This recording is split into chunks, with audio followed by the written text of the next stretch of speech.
Está Arménio Carlos, ex-secretário-geral da CGTP, também António Saraiva, da Confederação da Indústria Portuguesa. Agradeço aos dois a vossa disponibilidade. António Saraiva, quando os patrões dizem que estão satisfeitos com esta maioria absoluta, quer isso dizer que há também risco dos trabalhadores estarem insatisfeitos? Não, Ana, boa noite, muito obrigado pelo convite. Boa noite, Arménio Carlos.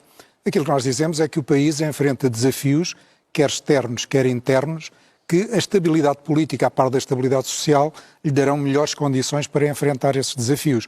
E o facto de o mundo empresarial, os empresários, os patrões, como disse, ficarem contentes com esta estabilidade e a possibilidade que temos de uma forma diferente enfrentarmos estes desafios, não quer dizer que isso não represente de igual forma estabilidade para o mundo do trabalho e por isso o Sr. Primeiro-Ministro, a Secretário-Geral do Partido Socialista, na condição em que aqui o ouvimos, dizer que é em sede de concertação social que teremos que evoluir num amplo acordo de competitividade e rendimentos para dar sustentabilidade a estas matérias, para, no plano da competitividade e enfrentando estes desafios, quer externos, quer internos, como referi, podermos aumentar, porque este novo ciclo político, deixe-me dizer-lhe isto, este novo ciclo político tem que corresponder a um novo ciclo económico, que gere crescimento mais robusto, mais sustentável, mais duradouro. Isso é bom para todas as partes, é bom para as empresas, é bom para as pessoas, é bom para o país. Arménio Carlos, esta maioria absoluta é também boa para os trabalhadores? Boa noite, obrigado pelo convite também. Boa noite, obrigada António. A nós. Boa noite, António Saraiva. Eu creio que a experiência que os trabalhadores têm é que as maiorias absolutas foram sempre complicadas. Foi assim no tempo de Cavaco Silva, com a alteração da legislação laboral, voltou novamente a ser com Durão Barroso e com Bagão Félix, quando foi introduzido o Código de Trabalho em 2003, voltou a ser assim em 2008 com o governo do Partido Socialista de José Sócrates, voltou a ser assim também com o governo de maioria de Passos Coelho. E, portanto, isto quer dizer o quê? Quer dizer que sempre que mexeram na legislação laboral foi para aprofundar as desigualdades, quer no que respeita aos direitos dos trabalhadores, quer que também no que respeita aos salários dos trabalhadores. Portanto, quando se fala na estabilidade... Independentemente da orientação política de cada governo, quer seja mais à direita, quer seja mais à esquerda? Não, toda a gente sabe que não é por acaso que os patrões neste momento estão satisfeitos com a maioria absoluta. Objetivamente, esta maioria absoluta veio ao encontro daquilo que eles sempre reclamaram. Ou seja, que não devia de haver um reforço da capacidade de influência dos partidos à esquerda do Partido Socialista na Assembleia da República, mas também na sociedade. Ora, isto por um lado. Mas a questão da estabilidade para nós tem a ver com outra coisa. A estabilidade não passa pelo facto de haver uma maioria absoluta. A estabilidade ou a instabilidade passa por resolver problemas concretos. Vou-vos dar exemplos. Por exemplo, em dezembro do ano passado, 55% dos trabalhadores que solicitaram o subsídio de desemprego eram trabalhadores com contrato a prazo. Na contratação coletiva, em 4 milhões de trabalhadores por conta de outrem, apenas 636 mil trabalhadores foram abrangidos pela renovação da contratação coletiva. O que é que isto quer dizer? Tiveram aumentos salariais negociados. Até os outros 3 milhões e 400 mil. Não, mas não só. Por exemplo, se nós formos ver os salários que neste momento estão a ser oferecidos, nomeadamente no Instituto de Emprego e Formação Profissional, no que respeita à colocação de trabalhadores, para os salários de trabalhadores qualificados na construção, na metalurgia e também na área da eletrónica, andam entre os 760 e 780 euros. O salário médio anda na ordem dos 736 euros. Ora bem, nós estamos a falar de salários que estão muito próximos do salário mínimo nacional. António, eu termino já. Estão muito próximos do salário mínimo nacional e demonstram uma outra coisa. É que o Governo diz que tem uma agenda para o trabalho digno. Mas não há dignidade para o trabalho se, porventura, continuarmos a manter a precariedade como regra e não como exceção, se continuarmos a manter a desregulação dos horários, se continuarmos a manter a caducidade da contratação coletiva que chantageia os trabalhadores e, simultaneamente, se continuarmos a manter a negação da intervenção sindical nas empresas. E não há diálogo social quando, no âmbito da negociação da contratação coletiva, os sindicatos são impedidos de representar os trabalhadores. Só pode haver acerto a partir do momento em que se alterem estas questões de fundo. Hermano, eu não queria lhe cortar o raciocínio, mas a ver se temos aqui alguma divisão justa dos tempos. Esteja à vontade, entre nós não temos problema. Eu sei que não, mas os tempos vão correndo e depois não conseguimos explanar as nossas ideias. Arménio, eu não sei porque é que são os patrões que ficam contentes com esta maioria, porque não foram só os patrões que votaram nesta maioria. É a expressão do povo português. E aqueles que defendem, como defendemos a democracia, o resultado das eleições democráticas foi este. Respeitemos o voto dos portugueses e alegremos-nos. Causa. Sim, mas quando diz que os patrões estão contentes, nós estamos... Eu acho que o país votou da maneira como votou. António, desculpe, foi você que acabou de dizer que estava contente pela com esta estabilidade que isto permite e não aquilo que se antevia, não existindo esta maioria. Eu estou à vontade porque sempre defendi que o partido vencedor, fosse ele qual fosse concorrente às eleições, o partido vencedor deveria formar governo e o segundo, e todos os outros que têm assento parlamentar, lhe deveriam suportar, porque o país... Também satisfeito, por exemplo, se no limite esta maioria absoluta fosse, por exemplo, do Bloco de Esquerda ou do PCP? Mas se a maioria dos portugueses votassem nesses projetos, em tese, teríamos que as aceitar. É porque os portugueses teríamos seguramente mais dificuldades em transformar o país, em dotá-lo de condições para gerarmos o bem-estar das populações, atendendo às teses que estas eleições derrotaram. Porque, por alguma razão, quer o Bloco, quer o PC, venha o Bloco de 19 para 5 deputados, o PC 17 anterior, 12 e depois 6 agora. Por alguma razão, estas teses que estes partidos defendem não são acarinhadas pela população portuguesa e daí os resultados que obtêm. E esta realidade que o Arménio refere, de ordenados, à expressão que referiu, Arménio, eu não consigo, enquanto empresário, eu e todos os empresários deste país, contratar hoje ninguém, pela enorme falta de mão de obra que há, de contratar ninguém por menos de 800, 900 euros, no mínimo. Quando o Arménio refere aquilo que lá atrás por vezes se verificava, de ofertas de emprego a determinados valores salariais, Arménio, estamos em progressão salarial, é o Banco de Portugal que o refere. A economia tem hoje, em termos de evolução de massa salarial, aquilo que a economia disponibilizou em massa salarial no último trimestre de 2020, no segundo trimestre de 2020, comparativamente com 2019, mais de 2,1 mil milhões de euros. Os salários estão a aumentar, até porque eu não consigo pessoas qualificadas se não os remunerar condignamente. Hoje, a guerra das empresas é pela captação e manutenção de talentos. E isto é o grande desafio que temos pela frente. E repito, Arménio, o grande desafio que o país tem é gerar crescimento económico, gerar riqueza e depois, combatendo desigualdades sociais que ainda temos, e temos que as reconhecer, é um dos grandes desafios que o país tem, é combater as desigualdades sociais melhorando os salários. E por isso eu defendi e desafiei o governo anterior, e vou desafiar este, para um acordo de competitividade e rendimentos, precisamente para que, melhorando os aspectos da competitividade, possamos ir melhorando, como já estamos hoje, na questão dos salários. Mas não é por decreto, é por aquilo que vamos gerando de condições para a economia sustentadamente suportar uma política salarial melhor. É que o salário mínimo nacional não prossiga a aumentar por decreto? Não, o problema é outro. Em primeiro lugar, nós respeitamos a decisão dos portugueses. E, aliás, não é líquido que os portugueses amanhã não se venham a mobilizar para defender os seus interesses, nomeadamente os trabalhadores, porque não é a primeira vez que isto acontece. Já tivemos outras maiorias absolutas e a luta dos trabalhadores foi determinada, nomeadamente, para retirar essa maioria absoluta no período do Passos Coelho e Paulo Portas. Ninguém pode duvidar sobre isso. Aliás, isso é uma constatação. Estamos em 2022, não podemos comparar maiorias absolutas em tempos diferentes. Da mesma hoje forma, é diferente, Arménio. António, agora sou Peço desculpa. Da mesma forma que, relativamente à votação, é evidente que houve aqui uma alteração de última hora que nem o governo do Partido Socialista estava à espera. Porque eu quase configuro esta situação. Não teve reflexo no eleitorado? As causas do Bloco de Esquerda e do PCP em relação aos trabalhadores não teve um reflexo? O que teve foi isto. Eu acho que houve uns que trabalharam muito para fazer uma sementeira de direitos. E depois houve outros que recorreram à fábula do Pedro e do Lobo para fazerem a recolha significativa de votos. Foi isso que se passou. Ora, o que se passa neste momento é uma outra coisa. O que nós entendemos que deve ser feito é necessário valorizar os trabalhadores e os salários. Disse aqui o António Saraiva que a economia aumentou os salários dos trabalhadores. Isso não corresponde à verdade. Neste momento, os trabalhadores, são dados do Banco de Portugal, os trabalhadores, em termos gerais, em Portugal, tirando aqueles do salário mínimo nacional, e que já vamos quase num quarto de trabalhadores, 25% recebe o salário mínimo nacional, grande parte daqueles que estão acima do salário mínimo nacional, pelo bloqueio da contratação coletiva, que grande parte das confederações patronais e associações patronais fazem, estão a ver cada vez o seu salário mais perto do salário mínimo nacional. E não é assim que se valoriza os salários, nem já agora que se consegue, digamos, manter em Portugal os melhores profissionais, porque dizem, é necessário melhores profissionais, mas não há melhores profissionais quando desvalorizam o seu papel, nomeadamente na área de indústria, mas não só, e quando não remuneram adequadamente esses mesmos trabalhadores. E, portanto, o que nós temos neste momento, em termos de desafio, vou já concluir, em termos de desafio, o que nós temos neste momento é isto e é muito simples. Portanto, o Primeiro-Ministro assumiu um conjunto de compromissos. E agora o que terá que fazer é demonstrar se a palavra corresponde àquilo que vai fazer. Vai cumpri-los, Arménio Carlos, esses compromissos assumidos?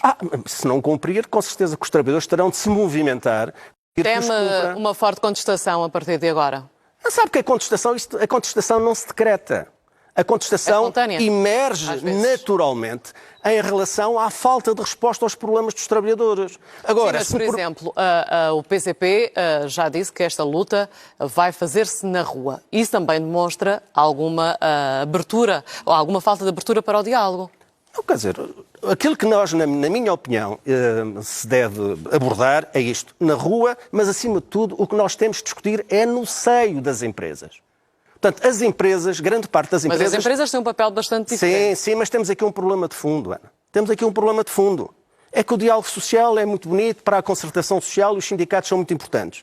Mas depois, quando os sindicatos reclamam entrar nas empresas para ouvir os trabalhadores, para os sindicalizar, para eleger delegados sindicais e para serem os porta-vozes dos trabalhadores na negociação com as empresas, grande parte das empresas não permite a entrada dos sindicatos nas empresas. Ora, assim não se pode negociar, porque assim não há diálogo, nem há negociação, há imposição. E esta é uma questão, António, esta é uma questão central. E você sabe, porque enquanto secretário-geral da CGTP, durante 2 ou 3 anos, insisti nesta medida, quer convosco, quer com o Governo. Portanto, o movimento sindical, a CGTP, não pode abdicar, e com certeza que não vai abdicar, de exigir, até do ponto de vista do respeito pelos direitos fundamentais dos trabalhadores, nomeadamente o exercício da liberdade sindical no interior das empresas, que os trabalhadores têm de ter representação. O que é que isso acontece, dentro António Saraiva? Não há os trabalhadores depois escolhem em quem é que querem filiar-se, mas têm de ter a liberdade sindical e o papel insubstituível dos sindicatos no diálogo social é importantíssimo e irrecusável. Então, António, diga-me lá porque é que impede a entrada dos sindicatos nas empresas, em muitas empresas privadas. Estás mais uma vez a generalizar. Não estou nada. Arménio, peço desculpa. São centenas ou milhares. Arménio, nós temos N empresas no país, milhares de empresas,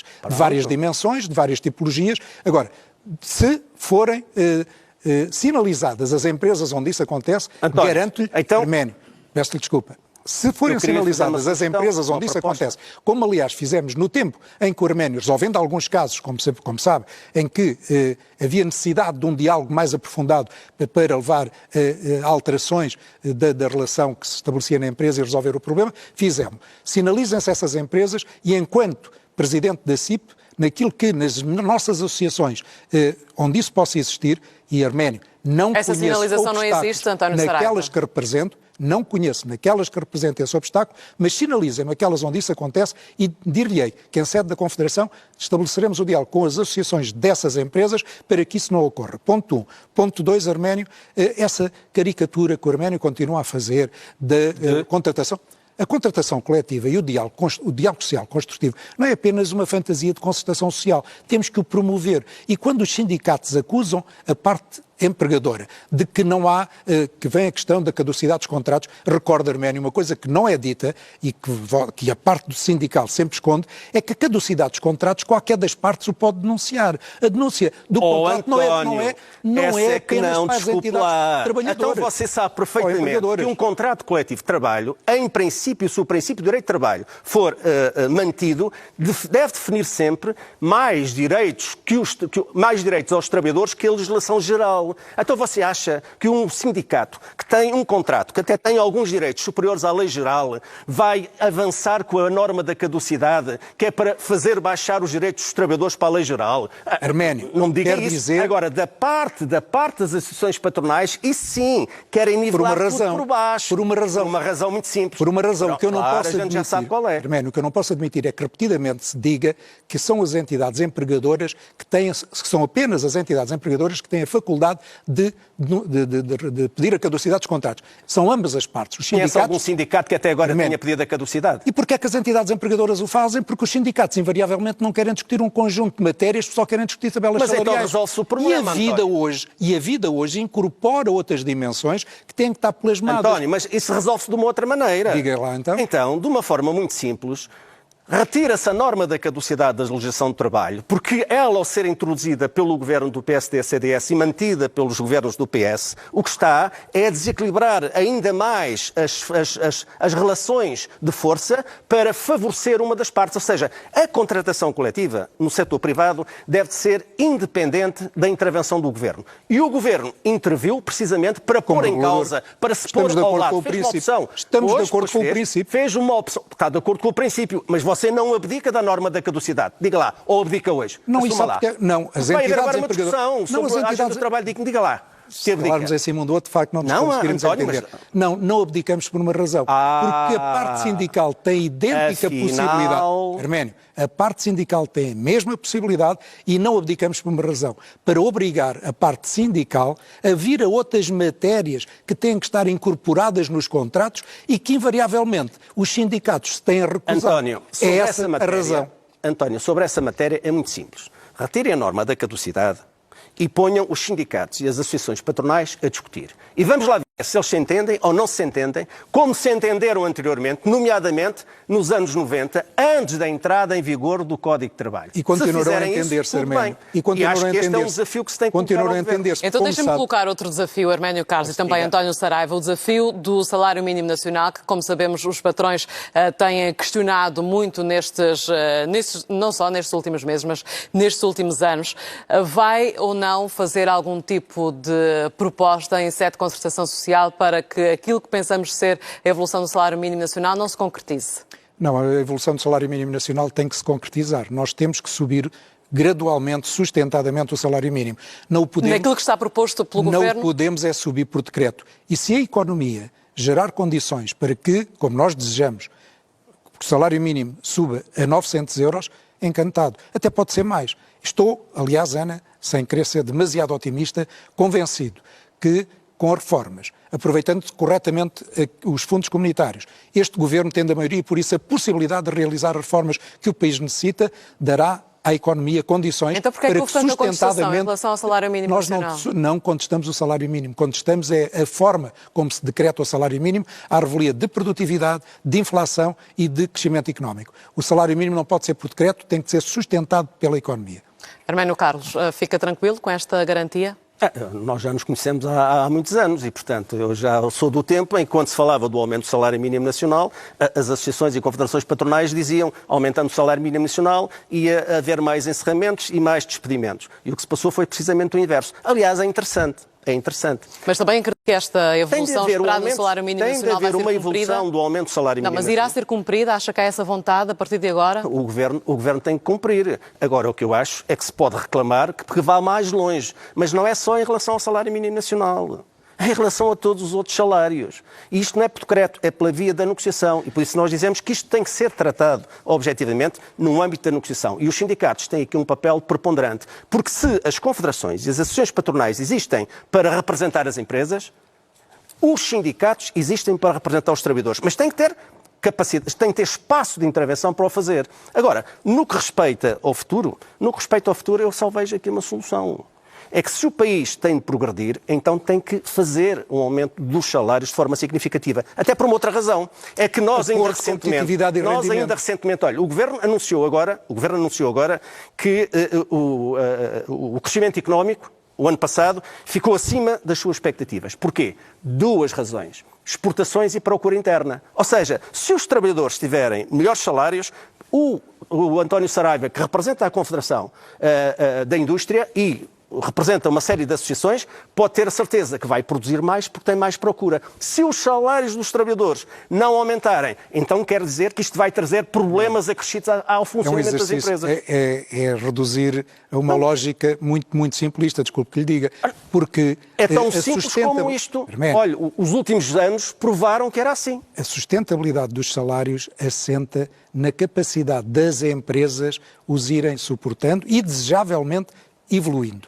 E se não dermos condições às empresas, à economia no seu todo, para, vencendo estes desafios, suportar estes aumentos incríveis que estamos a sofrer nas matérias-primas, nos custos energéticos, a pressão da inflação, eu posso aumentar os salários e eles serem imediatamente absorvidos pela inflação, como sabemos. Temos que ter uma política de competitividade em que todas estas questões sejam inseridas e com o objetivo de sustentadamente aumentar os rendimentos. E por isso, Arménio, o desafio que fazemos às duas partes em presença é que as entidades patronais, o Governo e as entidades sindicais, em concertação social, com honestidade intelectual, celebremos um amplo acordo de competitividade e rendimentos onde todas estas questões sejam colocadas e evolutivas. Como você compreenderá, não lhe posso responder a essa questão, porque eu, neste caso concreto, não estou a exercer funções sindicais. Mas como cidadão... Sim, mas acredita que há condições para esse acordo? Acima de tudo, tem que se alterar as regras do jogo. As regras estão viciadas.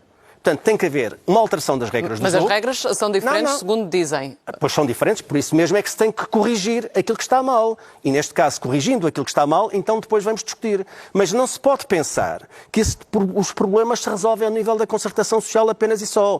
As entidades patronais que deem um sinal de abertura para que os problemas se resolvam a partir dos locais de trabalho e nas empresas. Porque se isso for feito, nós vamos mais longe. E já agora, em relação à competitividade, está provado por A mais B, ao longo dos anos, que não são os salários dos trabalhadores, nem os encargos com a Segurança Social, que põem em causa a competitividade das empresas. Como o António Saraiva se lembra, ainda no período da Troika, se houve alguém que defendeu, foi a CGTP, a necessidade de se procurar encontrar uma solução conjugada para que o aumento do salário mínimo nacional e dos salários fosse também acompanhada da redução dos António Saraiva, dou-lhe os últimos 10 segundos. E nós também, Arménio, no tempo da Troika, a parte sindical fez isso e as entidades patronais também fizeram, porque se não fosse a nossa moderação, o nosso bom senso da parte da empregadora, a Troika tinha ido muito mais além das medidas que foi e por isso o bom senso, a razoabilidade e o diálogo...